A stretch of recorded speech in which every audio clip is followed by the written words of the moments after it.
The cruise is booked. You've paid the deposit, you've picked your cabin, and now the emails start.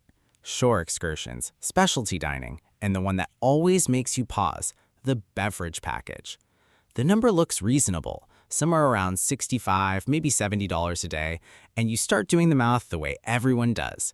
6 drinks, 7 drinks a day, cocktails at the pool, wine at dinner, maybe a beer at the show. Yeah, you could hit that. This might actually work out in your favor. Here's the thing.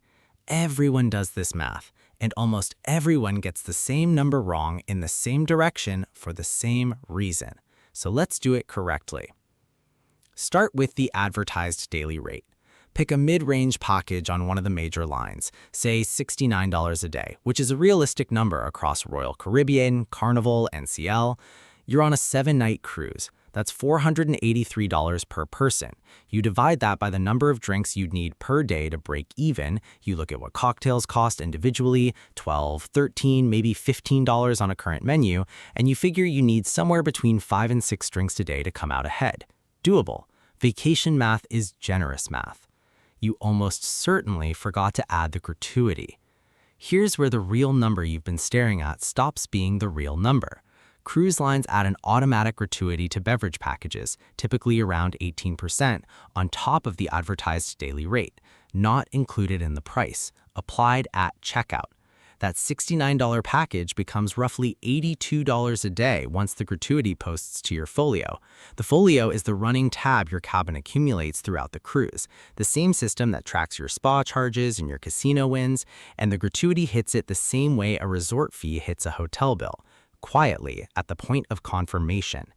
Worth noting, individual drinks bought a la carte carry the same 18% at the bar, so the gratuity doesn't tilt the break-even calculation. It applies to both sides of the comparison equally, but it does change what you're actually committing to. You thought you were putting $483 on this bet for a 7-night cruise. The real number is closer to $570 per person. That's the number worth knowing before you click. The 5 to 6 drink break-even still holds, but here's where the itinerary becomes relevant. Not every day on a cruise is the same day. On sea days, you're on the ship from breakfast to midnight. The bar is right there. 7 drinks is plausible. On port days, you're off the ship by 8 in the morning and back by 5. You've been walking around a Caribbean town in 90-degree heat. You had a local beer at lunch, and when you get back, you're sunburned and tired. 2 drinks, maybe 3. The break-even isn't per cruise, it's per day, and port days are quiet days. So the real math is a weighted average, your heavy sea days balanced against your light port days across every day of the sailing. A 7-night Caribbean itinerary with 4 port stops means you've got maybe 3 sea days where you might drink heavily and 4 port days where you almost certainly won't. Run it out, the number gets harder to hit than it looked when you were staring at the package tile with your coffee. And here's the part that reframes all of it. The cruise line already knows what that weighted average looks like. They have consumption data, years of it, across thousands of sailings across every itinerary type.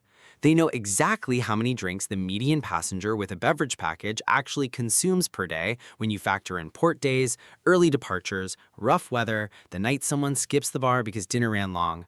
The daily rate isn't a guess, it's a calculation built on that exact number.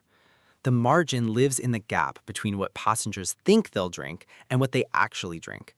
And that gap is wide enough and consistent enough to make beverage packages one of the most reliable revenue lines in the business. The package isn't a neutral convenience product, it's a bet. The cruise lines set the odds. They have the data, you have your vacation optimism. Which is not a criticism. Every house bet works this way, but it's worth knowing whose math you're playing against. Now, you understand the daily math, and you're thinking, fine, what if I just get the package for myself and skip it for my partner who barely drinks? You go to add it to your cart. It won't let you. At Royal Caribbean, Carnival, NCL, MSC, and Celebrity, the lines handling most cruisers on any given week, both cabin occupants have to purchase the same package tier. No splitting. A few lines, Princess among them, don't have this rule. But on the ships most people are actually sailing, the answer is both of you or neither of you. For a couple where one person drinks and one person doesn't, this changes everything. You're not calculating whether your own consumption clears the break-even, you're calculating whether your combined consumption clears a break-even that's now twice as expensive. The light drinker's package isn't subsidized by anyone. It costs what it costs, and it almost never pays off, which is exactly why the rule exists. It isn't a fairness policy, it's a revenue structure. Every cabin with one heavy drinker and one light drinker becomes a winning package sale because the combined purchase price already accounts for the light drinker's gap. A few other constraints worth knowing before you click. Most packages cap coverage at a certain price per drink, usually around $15 or $16, meaning premium spirits and high-end wines above that threshold aren't fully covered, just discounted.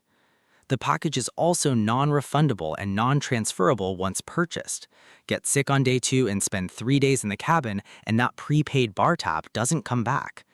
Which raises the obvious follow-up. What if you just wait and buy it on board on the first day? You can, and you'll pay more. The onboard price is consistently higher than the pre-cruise rate, and if you've caught a promotional sale in the weeks before departure, which most major lines run regularly, the gap between that sale price and the gangway price can be significant. The pre-cruise discount exists partly because it's a genuine deal, and partly because it locks in the purchase before you've had a chance to look at an actual itinerary and reconsider. The best window for most major lines is somewhere in the 60 to 90-day range before departure, when promotional pricing tends to be available. Day 1 at the gangway is the worst time to buy. The urgency you feel boarding the ship is working against you. One genuine exception to all of this, the non-alcoholic package. At most lines, the refreshment tier runs somewhere around $30 to $35 per day before gratuity, roughly half the price of the premium alcohol package. And if you drink specialty coffee, sparkling water, fresh squeezed juices, and mocktails, the break-even is genuinely reachable for moderate consumers. 3 or 4 items a day and you're at 0, 5 and you're ahead. It's the one tier where average consumption behavior tends to work in the passenger's favor rather than against it. Pull back for a second. On a large modern ship with 4,000 or 5,000 passengers, a significant share of those cabins bought a package before they boarded. That's millions of dollars in bar revenue that posted to the cruise line's accounts before the ship left the pier. Whatever happens on board, whether people drink a lot, whether a rough sea day keeps half the passengers horizontal, the margin was already captured at checkout. The house took its edge when you clicked confirm. That's the machinery behind the email. So when it lands in your inbox, the package offer, the reasonable-looking daily rate, the cheerful promise about saving on every sip, you now know how to run the real numbers. Add the gratuity to understand your true commitment. Think about your actual itinerary, not your best-case stay. Account for your cabin mate. Then ask honestly whether your real drinking behavior, not your vacation optimism behavior, clears the bar. For some passengers, it does. Heavy sea day drinkers, solo travelers, people on ocean crossings with no port days, people who genuinely want the freedom of never watching a tab, the package works. For most passengers, the honest math says otherwise. The drink package isn't a scam, it isn't a steal, it's a bet, posted at a price the house calculated before you ever opened the email. Now you know where the line is. That's another one for the cruise files. If you want to learn more about what goes on behind the giant cruise ships, everything from the scams on board to the secrets below deck, subscribe, like, and share. Thanks for watching, and I'll see you in the next one.